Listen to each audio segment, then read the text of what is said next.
আমাদেরকে একটু ঘুরিয়ে দেখাও যে কি অবস্থা হয়েছে সেখানকার গতকালের অগ্নিকাণ্ডের পর, এবং সাধারণ মানুষ যারা রয়েছেন সেখানকার তাদের সঙ্গে যদি একটু কথা বলা সম্ভব হয়, যে আমি প্রশাসনের আমি কেউ কি আরেকবার তাদের কাছে জায়গাটাকে এসেছিলেন, আমি কোনো আরেকবার রকম এই আশ্বাস পুরো দিয়েছেন কি? জায়গাটা আমি আরেকবার পুরো জায়গাটা দেখানোর চেষ্টা করছি। এই যে জায়গা এইখানে কিন্তু গতকাল আগুন লেগেছে, এবং এখানে যেটা আমরা জানতে পেরেছি যে 100 বা 150-র কাছাকাছি আহ ঝুপড়ি ছিল, যেখানে মানুষের বসবাস ছিল। পাশাপাশি এখানে প্রচুর যে জায়গা ছিল, যেখানে যে প্রচুর বেশ কয়েকটি ঘর ছিল, যার মধ্যে বিভিন্ন ধরনের প্লাস্টিকের সরঞ্জাম বা বিভিন্ন ধরনের শোলা বা কাগজ, যে সমস্ত জিনিসগুলো দাম করে রাখা হতো, সেই সমস্ত জিনিস কিন্তু এখানে ছিল। এবং সন্ধ্যেবেলায় যখন আগুন লাগে, সেই আগুন কিন্তু ভয়াবহ চেহারা নিয়েছিল। এবং আমরা যদি দেখি যে এখানে কিন্তু এই মুহূর্তে আর একটা ঘরও অবশিষ্ট নেই। পুরো যে যতগুলো ঘর ছিল সবকটি ঘরই কিন্তু এখানে আগুনে পুড়ে ছাই হয়ে গেছে। ফলে ভেতরে যে সমস্ত জিনিসপত্র সেগুলোও কিন্তু পুড়ে গেছে বলেই কিন্তু আমরা জানতে পাচ্ছি। এখানে সাধারণ মানুষরাও দাঁড়িয়ে রয়েছে, তারাও কিন্তু এখানে এসছে। আমরা আরেকবার একটু কথা বলার চেষ্টা করি এখানে যারা সাধারণ মানুষ রয়েছে। আচ্ছা দাদা, আপনারা তো এখানকার বাসিন্দা, আপনার আপনার এই অঞ্চলেরই বাসিন্দা। আচ্ছা, এখানে যারা থাকতেন তারা এখন কোথায়? তারা মনে হয় এখন স্কুলে রয়েছে, এখানে আশেপাশে আর স্কুল আছে, আচ্ছা, সরকারি তারা স্কুল। কি তাদের জিনিসপত্র সব নিয়ে বেরোতে পেরেছিলেন? না, পুরোপুরি হয়তো সবাই পারেনি, আমরা এক্স্যাক্টলি দেখিনি। আমরা যেটা দেখেছি আগুনটা জ্বলে উঠেছিল রাত্রির বেলা, কালকে রাত্রির থেকে এখানে জল দিয়ে নেওয়ানো হচ্ছে, সেই জিনিসটাই দেখেছি। কিছু লোক বের করেছে আর কিছু কিছু লোক বার করতে পারে। ওই যে ওরা এখানকার লোক, ওরা জানবে ভালো। আর যারা বার করতে পারেনি তাদের? সব হয়েছে, তো এর মধ্যে তাদের রেশন কার্ড বা ভোটার কার্ড সেগুলো রয়েছে তো। সব ছাই হয়ে তো সেগুলো কি পরবর্তীতে প্রশাসনের বা এখানকার কোনো রকম এমএলএ বা কারোর সাথে কোনো কথাবার্তা হয়েছে কারো? বলতে পারছি। এখনো পর্যন্ত প্রশাসনের পক্ষ থেকে কিছু সেরকম জানানো হয়নি। ইন্দিরা, এখানে যেটা কথা বললাম আমরা স্থানীয় বাসিন্দাদের সঙ্গে, তারা কিন্তু এই জিনিসটাই বারবার বলছে যে এখানে কিন্তু যা ছিল অনেকেই তাদের জিনিসপত্র নিয়ে বেরোতে পেরেছে, এবং অনেকেই কিন্তু বেরোতে পারেনি। ফলে যারা বেরোতে পারেনি তাদের জিনিসগুলো কি হবে বা তাদের ক্ষেত্রে কিরকম কি নিয়ম হবে, সেগুলো কিন্তু পরবর্তীতে প্রশাসনের সঙ্গে আলোচনা করেই বলতে পারা যাবে। ইন্দিরা, একদম, অর্থাৎ সেই বিষয়গুলো কিন্তু ইতিমধ্যেই খুব স্পষ্ট হচ্ছে যে তারা কি আদৌ জিনিসপত্র নিয়ে বেরোতে পেরেছিল, নাকি তাদের ঘরের সবকিছু জ্বলে শেষ হয়ে গেছে, সেটাও কিন্তু এই মুহূর্তে প্রশ্ন। যারা রয়েছেন, অরিন্দম একটু কথা বলো এনাদের সাথে, এনারা কি বলছেন? আপনারা কি এখানকার বাসিন্দা ছিলেন? হ্যাঁ, আচ্ছা, আপনি এখানে কতদিন ধরে রয়েছেন আপনারা? 20 বছর। এখানে এখানে উল্টোডাঙায় ছিলাম আগে। এখানে এখানে 20 বছর ধরে রয়েছেন। তো তারপরে এখানে গতকাল যে আগুন লাগলো, তারপরে এখানে আপনারা? আমরা কাজে ছিলাম তখন, আচ্ছা কাজ থেকে এসেছি, এসে দেখলাম যে সব পুড়ে গেছে। আচ্ছা ছিল।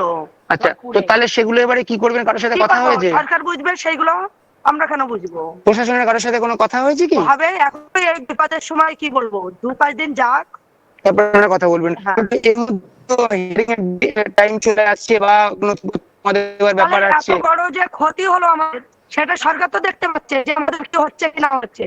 তাহলে সরকার বুঝবে সেটা, যে কি করতে হবে কি না করতে হবে। আপনি এখানেই থাকেন না?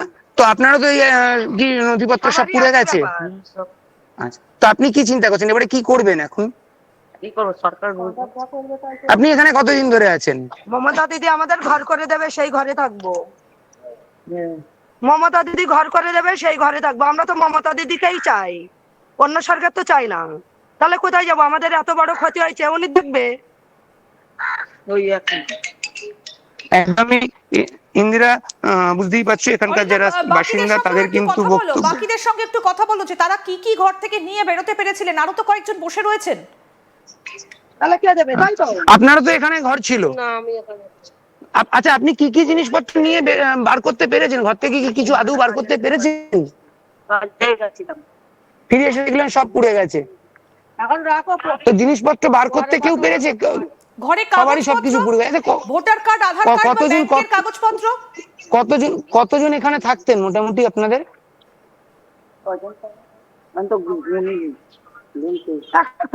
যে কজন ঘরে থাকে। আচ্ছা, আপনাদের ব্যাংকের কাগজপত্র সব পুড়ে গেছে? সবকিছু পড়ে গেছে, ব্যাংকেরও কাগজ আছে আমাদের, সবকিছুই আছে। আমাদের উল্টোডাঙায় শ্বশুর বাড়ি, এখানে আমি থাকতাম, বাবের বাড়ি আমার এখানে। এবার ছোট ছোট ঘর তো, ওই জন্য ওখানে জায়গা হয় না বলে এখানে থাকি। বাচ্চা কাচ্চা নিয়ে। তুমি দেখতেই পাচ্ছ এখানে কিন্তু ঘর পুড়ে গেছে, তারা কিন্তু এসে বসে রয়েছে, যথেষ্ট চিন্তার ছাপ রয়েছে তাদের চোখে মুখে। তাদের কিন্তু বক্তব্য যে তাদের এই যে বড় ক্ষতি, সরকার তাদের অর্থাৎ রাজ্য সরকার তারাই কিন্তু এই বিষয়টা দেখবে এবং রাজ্য সরকারই ঠিক করবে যে তাদের এবার কি হবে বা কি করবে, কারণ তাদের বক্তব্য তাদের ভোটার কার্ড বা তাদের রেশন কার্ড, আধার কার্ড, এই সমস্ত জিনিস যেগুলো তাদের এইখানে ছিল সেগুলো কিন্তু পুড়ে গেছে, ফলে অরিন্দম, তারা যদি কিন্তু একটু জানা সেগুলো সম্ভব আর হয় এনাদের পাচ্ছে কাছ না। থেকে যে যে যতগুলো ঘর ছিল সবগুলো ঘরেই কি এখানে মানুষ থাকতেন নাকি কোনো কোনো ঘর তালাবন্ধও ছিল? হ্যাঁ বলুন। 7টার সময় এসছি, বাড়িতে এসে দেখছি সবকিছু পুড়ে গেছে। আচ্ছা এখানে, যেমন কালিন্দিতে কাজ করি আচ্ছা এখানে আমরা। যত ঘর ছিল সব ঘরেই মানুষ থাকতো? সব ঘরে মানুষ থাকতো। আচ্ছা এখানে দীর্ঘদিন ধরে মানুষ থাকতো? হ্যাঁ, দীর্ঘদিন ধরে মানুষ থাকে এখানে। সবাই স্কুলের মাঠে আছে, স্কুল মাঠে বাচ্চা কাচ্চা নিয়ে। বুঝতেই পারছো এনাদের যেটা বক্তব্য, এনাদের যেটা দাবি। আর এর পাশাপাশি আরেকটা জায়গা আমি তোমাকে দেখাবো যেখানে বেশ কিছু জায়গা রয়েছে, ঘর রয়েছে, এই ঘরগুলো কিন্তু বন্ধ ঘর, এখানে কিন্তু মানুষ থাকে না, এখানে কিন্তু ওই সোলার জিনিস, প্লাস্টিকের জিনিসপত্র, আবর্জনা যেগুলো এখানে ডাম্প করা হয় সেগুলোই কিন্তু পরবর্তীতে হয়তো রিসাইক্লিং এর জন্য বা অন্য কোথাও বিক্রির জন্য নিয়ে যাওয়া হয়। এবং এই সমস্ত দাহ্য পদার্থ, যে দাহ্য পদার্থগুলো থাকার ফলেই কিন্তু গতকাল সন্ধ্যায় যে অগ্নি কাণ্ড সেটা কিন্তু ব্যাপক চেহারা নিয়েছিল এবং ভয়াবহ পরিস্থিতির সৃষ্টি হয়েছিল।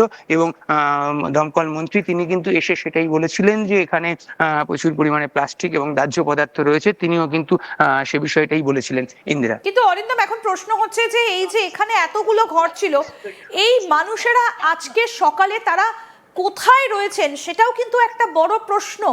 এবং কালকে যখন সারা রাত ধরে এখানে আগুন নেভানোর কাজ চললো তখন কি এই বাড়ির মানুষগুলোকে দেখা গিয়েছিল? তুমি তো ছিলে তখন থেকেই।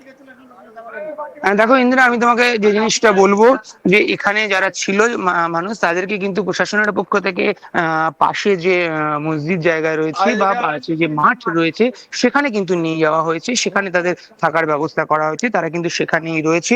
এবং তবে তাদের যে জিনিসপত্র সেগুলো কিছু মানুষ তারা হয়তো কিছু কিছু জিনিস নিয়ে যেতে পেরেছিল, কিন্তু বেশিরভাগ জিনিস কিন্তু তাদের পুড়ে গেছে, ফলে তারা কিন্তু তাদের জিনিসপত্র কিছু নিয়ে যেতে পারেনি, যেমনটা এখানকার বাসিন্দারা জানাচ্ছেন। এবং তারা এখানে কিন্তু এসে এখন বসে রয়েছেন, তাদের এই পুড়ে যাওয়া ঘরের দিকে তাকিয়ে তারা বসে রয়েছেন। কাগজপত্রের পাশাপাশি সেখানে কিন্তু তাদের টাকা পয়সাও ছিল, ফলে সেগুলোও কিন্তু তাদের সেখানে এই আগুনে পুড়ে গেছে, ফলে স্বাভাবিকভাবেই কিন্তু তাদের চোখে মুখে একটা চিন্তার ছাপ রয়েছে। আর এখান থেকে যারা থাকতো তাদেরকে এই মুহূর্তে আপাতত পাশের যে মাঠ রয়েছে সেখানে থাকার ব্যবস্থা করে দেওয়া হয়েছে, সেখানে তারা রয়েছে। এবার